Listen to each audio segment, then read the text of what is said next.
Hello po, paano maiiwasan ang glaucoma? Para manbuelva po uli, upang hindi magkaroon ng glaucoma, gawin ang mga sumusunod. Panatilihin ang tamang timbang. Ang pagkakaroon ng labis na timbang ay maaaring magdulot ng pagtaas ng presyon sa mga mata. Kaya naman, upang hindi mangyari ito, mag-ehersisyo araw-araw. Pwede kang maglakad, mag-jogging, maglangoy, o gumawa ng mga nakapakawis na gawaing bahay upang magkaroon ng wasting timbang. Huwag manigarilyo. Hindi lamang sakit sa baga ang maaaring maidulot ng paninigarilyo.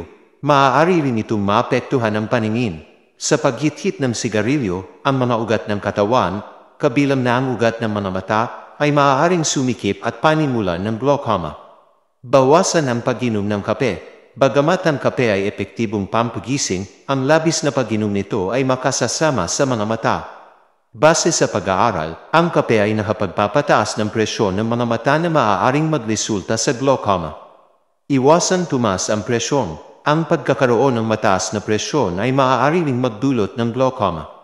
Upang mapanatiling normal ang presyon, huwag kumain ng matatabang pagkain, bawasan ang pag-iinom ng alak, matinding pag-ehersisyo, at iwasan ang anumang nakaka-stress na bagay.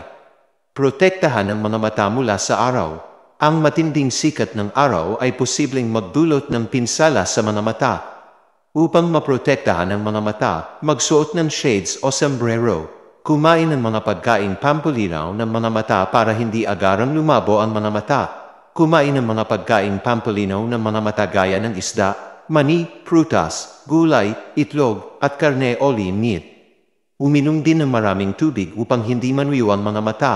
Magpa-check up ng mga mata kahit walang nararamdamang sintomas. Ugaliing bumisita sa espesyalistang doktor ng mga mata. Ito ay kailangan upang masuri ang kondisyon ng mga mata at malapatan agad ng karampatang lunas kung sakaling may problema ang mga ito. Ang glaucoma ay isa sa mga pangunahing dahilan ng pagkabulag ng mga nakatatanda, pero malaki rin naman ang posibilidad upang ito ay maiwasan. Panatilihin lamang na malusog ang buong pangangatawan, nang sa gayon ay manatili ring malusog ang mga mata. Ingat po palagi. God bless po.